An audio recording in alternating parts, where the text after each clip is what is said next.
Hola, ¿qué tal? Bienvenidos a Universo Azteca. Gracias por estar con nosotros nuevamente en nuestro podcast. Universo Azteca es el podcast de nuestra Universidad CEUAT.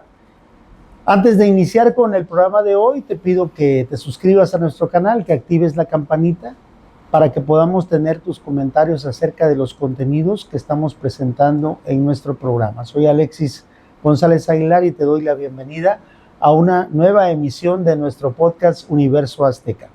En esta ocasión vamos a tratar un tema muy importante, algo que tiene que ver con todos, algo que nos interesa a todos.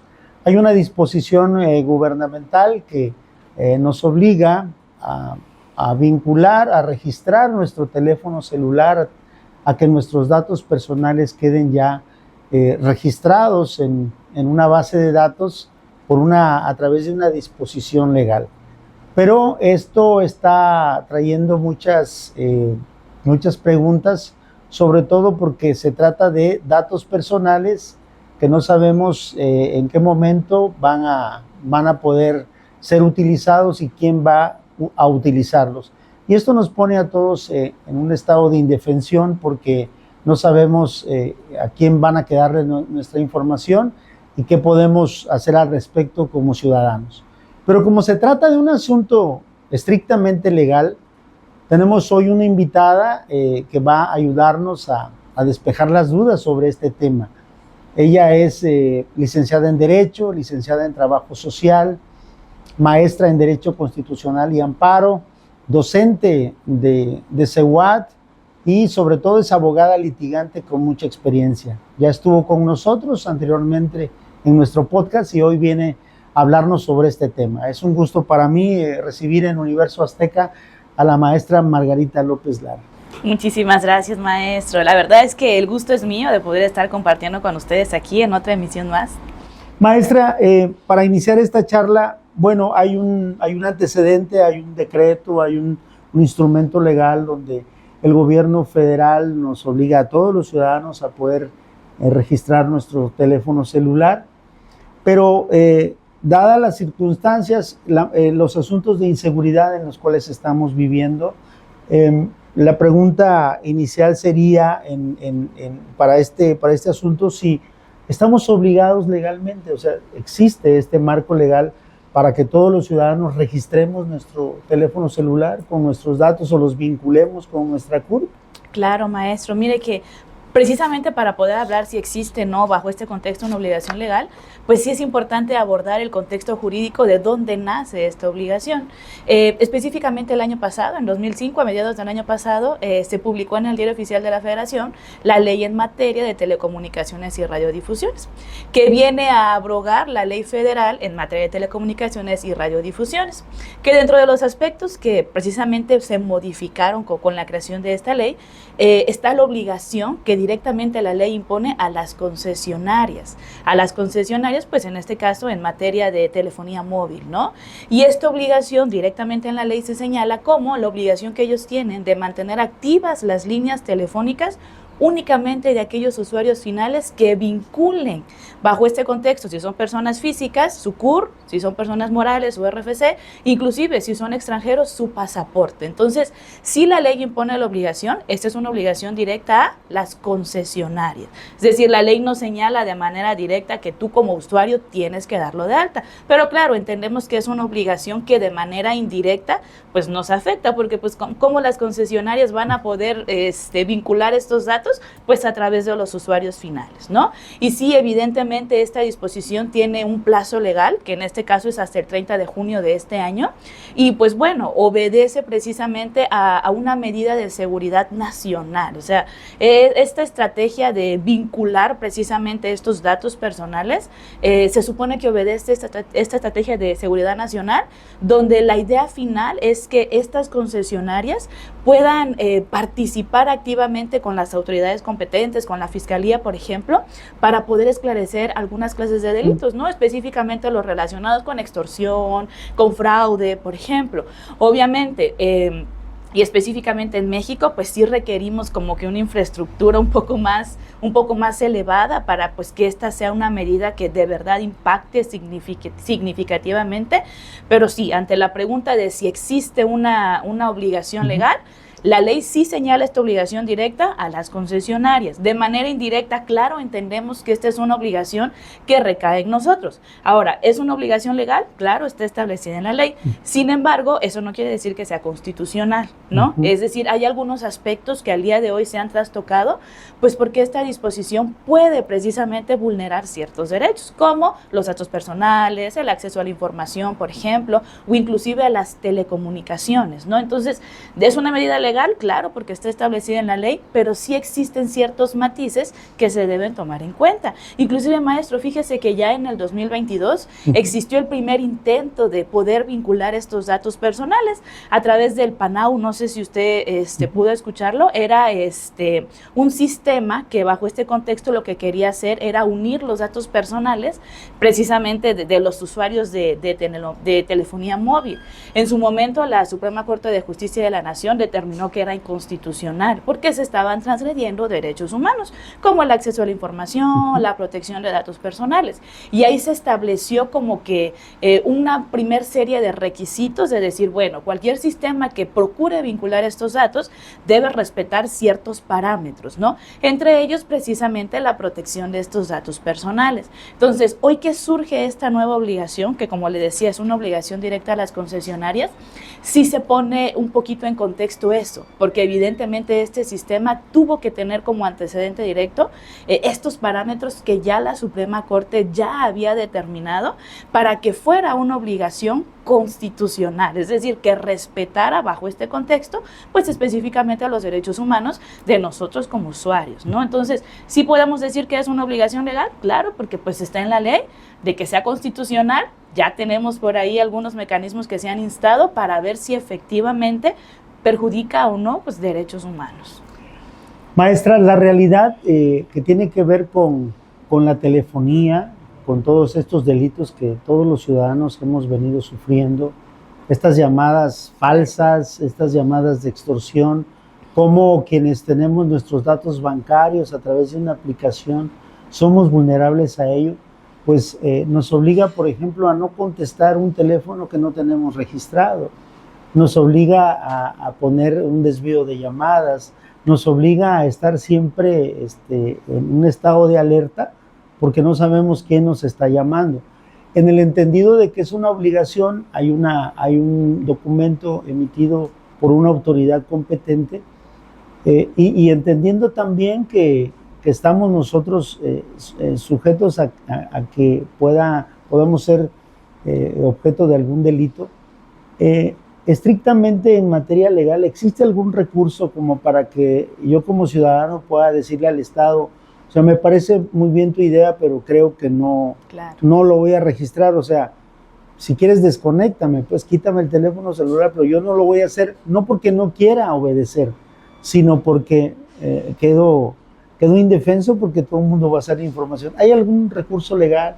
¿Puedo interponer yo un amparo, por ejemplo? Claro, maestro, sí. De hecho, fíjese que desde que se publicó la ley, que fue precisamente a mediados del año pasado, quienes tuvieron en primera instancia esta facultad para poder promover sus juicios de amparo, pues fueron las concesionarias. Como le decía, la obligación directa, bajo el amparo de la ley, recaía directamente en ellos. Ellos son los que resentían una afectación, en este caso, personal y directa, ¿no? Entonces, desde ese momento, las concesionarias, en este primer supuesto, pudieron comenzar a promover sus juicios de amparo. Son juicios de amparos indirectos. El juicio de amparo bajo este contexto en México pues es un mecanismo de control constitucional que lo que busca precisamente es que cualquier acto de autoridad, en este caso una ley, se apegue al marco constitucional, es decir, bajo este supuesto que no vulnere derechos humanos. Muchas concesionarias promovieron sus juicios de amparos dentro de este marco legal y aunado a eso nosotros como usuarios también tenemos esta facultad de irnos en el juicio de amparo contra este acto de autoridad.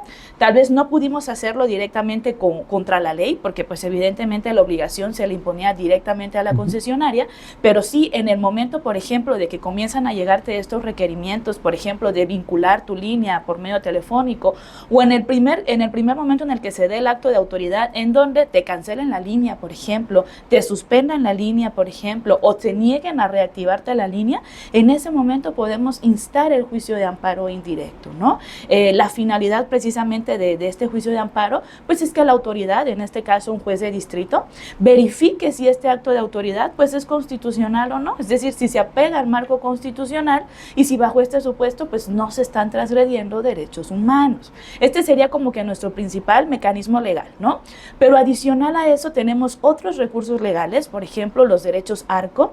Estos derechos ARCO precisamente surgen de la protección de datos personales y es el derecho, en este caso, a la rectificación, a la cancelación, a la oposición de datos personales. Entonces, si mi información ya está en este supuesto en manos de particulares, por ejemplo, yo puedo ejercitar estos derechos ARCOS. ¿Para qué? Para que se cancelen, para oponerme a su tratamiento, por ejemplo, o inclusive para que se puedan rectificar, ¿no? Y evidentemente también lo puedo hacer a través de un procedimiento de queja ante el INAI, ¿no? Y ahora, si por ahí, por ejemplo, este tratamiento de nuestra información ya constituye un delito, no sé, hemos escuchado de repente robo de identidad, por ejemplo, fraude, pues también puedo instar mis denuncias ante la fiscalía, ¿no? Pero sí es importante que, pues, en este caso la población sepa que sí existen mecanismos legales, pero pues que tenemos que hacer uso de ellos, ¿no? La autoridad pues no va a venir a instarlo por nosotros, ¿no? Y sí, el principal mecanismo pues sería nuestro juicio de amparo, que a mi consideración pues evidentemente es un mecanismo eficiente para poder reparar pues estas violaciones de derechos humanos, ¿no? En el caso de las personas, usted que es experta en derecho, además de todos estos elementos legales que ya nos expuso, ¿qué recomendaciones nos daría a todos los ciudadanos, a todas las personas que vean nuestro podcast en materia legal? Porque nos llegan llamadas de números desconocidos. Nos hablan y nos dicen que nos están ofreciendo, por ejemplo, una tarjeta de crédito de un banco desconocido. Y tengo la experiencia de que una persona contesta el teléfono y al darse cuenta le dice a la persona que le está hablando, ¿quién le dio permiso de utilizar mis datos personales? Y ahí la otra persona le colgó y se acabó. ¿Qué recomendaciones nos daría usted para protegernos, para que preventivamente nos protejamos antes de que se pueda hacer efectiva esta disposición y que las autoridades competentes entiendan y comprendan el contexto de cada ciudadano, ¿no? ¿Qué es lo que cada ciudadano cuida? Claro, pues yo creo, maestro, que lo principal, primero es la información. O sea, nosotros como gobernados, pues evidentemente sabemos que las leyes se aplican sobre nosotros, pero debemos también informarnos sobre estas leyes, es decir, tener acceso, las leyes son públicas en este contexto, tener acceso al contenido de estas leyes, informarnos verdaderamente que sí, imponen obligaciones, pero también nos otorgan derechos. Entonces, saber que bajo este parámetro, como gobernados, tenemos derecho de acceder a la protección, en este caso específico, de nuestros datos personales. Una recomendación primordial es informarnos, evidentemente no otorgar datos personales sin verificar cuál va a ser su tratamiento. Todas las autoridades por ley en México tienen la obligación de informarte, pues, para qué requieren tu información, ¿no? Tú tienes derecho a saber para qué se va a tratar tu información, tienes derecho a que esa autoridad también te informe cuáles son los mecanismos de protección que tienes frente a ella, que en este caso son los derechos ARCO, cómo yo puedo ejercerlos, cómo yo me puedo oponer a que estos derechos se publiquen o se usen de manera irregular, ¿no? Entonces, primera recomendación sí es la información, y segundo, saber que la ley no solo me impone obligaciones, sino también me otorga derechos, y estos derechos pues tengo que ejercerlos, ¿no? Comúnmente en derecho decimos, el primer paso para el ejercicio pleno de nuestros derechos pues es conocerlos, ¿no? Muchos de nosotros desconocemos a qué tenemos acceso o a qué tenemos derecho, y eso impacta mucho precisamente en nuestra seguridad, ¿no? Evidentemente, y en el contexto de los datos personales, es muy importante no otorgarlos. O sea, muchas autoridades, muchos particulares nos las van a requerir, no tenemos la obligación de otorgarlos. Previo a eso hay que informarnos cuál va a ser su tratamiento, requerimos un aviso de privacidad, por ejemplo, y si eso no sucede, saber que existen mecanismos legales que yo puedo instar para proteger estos datos personales, ¿no? Entonces, la información sí en este contexto considero que sería primordial para que como gobernados podamos comenzar pues a dar batalla, ¿no? También que es importante. Es decir, como ciudadanos debemos también organizarnos. Claro, también es importante la organización y la información, porque pues sin eso verdaderamente es que vamos de manera individual y pues, ¿cómo no? No unimos fuerzas. Entonces sí es primordial eso, maestro. Finalmente, maestra, ya para concluir esta entrevista, ¿qué mensaje le daría a todos los usuarios de teléfonos móviles desde esta apreciación y el conocimiento del derecho fundamentalmente?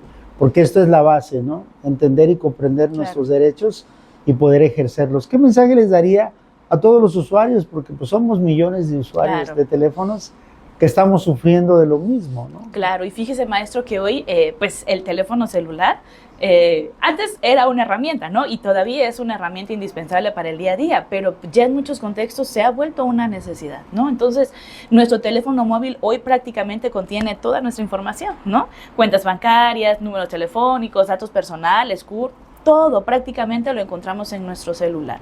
Entonces, una recomendación primordial es eso, o sea, reconocer la trascendencia que hoy este aparato que hace muchos años podría significar únicamente un medio de comunicación, pues hoy en día es más que eso, ¿no? Es la extensión de la vida privada de una persona, ¿no?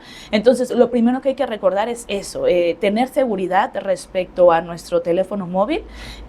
Antes de brindar información, sí reconocer que existen obligaciones que la parte que te está solicitando la información debe de cumplir y también que tengo derechos, o sea, tengo derecho a oponerme a darte mis datos personales y si no, pues no nos queda de otra. Tengo también el derecho de instar mecanismos legales para mi protección.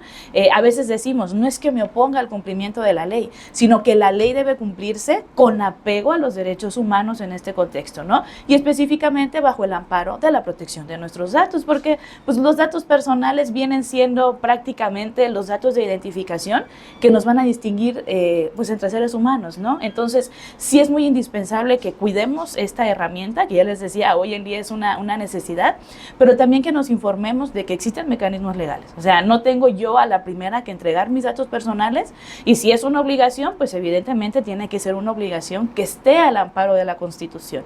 Si no es así, tenemos nuestro juicio de amparo, tenemos el ejercicio de los derechos ARCO, por ejemplo, y si alguno de estos actos constituye o la comisión de un delito, pues puedo yo irme a presentar una denuncia a la Fiscalía, ¿no? Pero necesitamos el ejercicio de estos derechos, ¿no? Hoy en día, por ejemplo, maestro, ya tenemos muchos juicios de amparo promovidos por particulares, ¿no? Precisamente contra estas determinaciones. Y un punto importante que es necesario aclarar es que antes de las reformas que existieron en la ley de amparo, estos juicios de amparos podían declarar la inconstitucionalidad general de una ley, al considerarse evidentemente contraria a derechos humanos. Hoy en día no. Hoy en día ya no tiene efectos generales. ¿Qué quiere decir? Que si usted se ampara, a usted lo protege, pero ya no a mí, aunque la ley sea inconstitucional. Entonces, ¿qué requerimos? Irnos al juicio de amparo, instar estos mecanismos legales y saber pues que es nuestro derecho. O sea, no es que sea un acto de rebelión, porque muchas personas dicen, no, ¿para qué? Es que es tu derecho, tienes derecho de acceso a la justicia y de que tus derechos humanos en este contexto se respeten. Pero ¿qué requerimos? Promover o ejercer estos derechos. Entonces, esa sería una recomendación, saber que hay mecanismos legales y que tenemos derecho a instarlos, ¿no? Como parte precisamente de protección a esta esfera jurídica, pues que es necesario, maestro. No como un acto de rebeldía. No como un acto de rebeldía, sino es el ejercicio de un derecho, maestro. Precisamente para eso se prevé. Requiero yo ejercitarlo para proteger, bajo este contexto, mis derechos humanos. Pues muchas gracias, maestra. Le agradezco el que nos haya podido despejar estas dudas.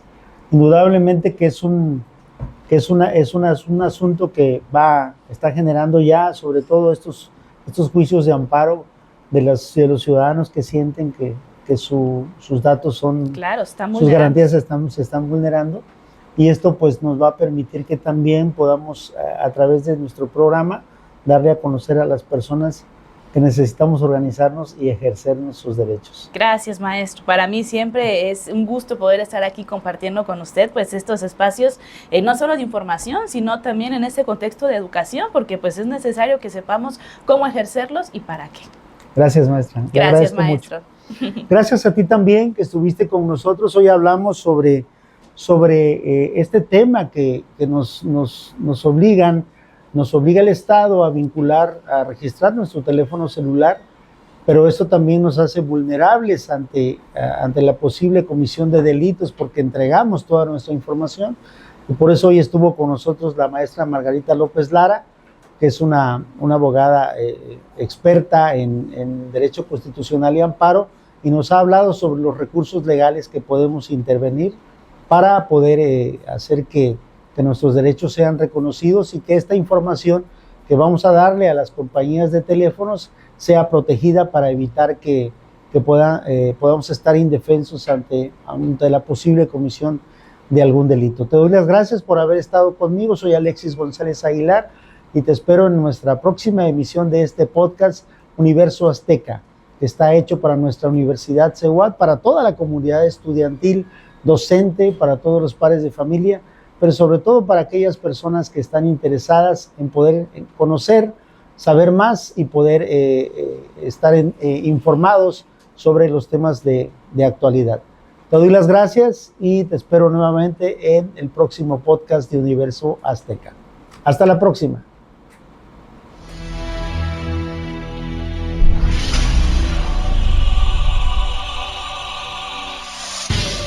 Física y fisiológicamente estamos perfectamente constituidos para investigar. Sin duda es de los retos más grandes que se nos presentan, sobre todo por lo que ya comentamos en el panel, ¿no? Estadísticas dicen que por lo menos 59% de los niños que utilizan lentes o cuestiones por el estilo y 35% en otros estudios. Hay 3 factores que predisponen ese progreso de la miopía. El primero de ellos es la digitalización de los niños. Hoy día vivimos en una era tecnológica que es necesario que docentes y alumnos conozcan sobre ella.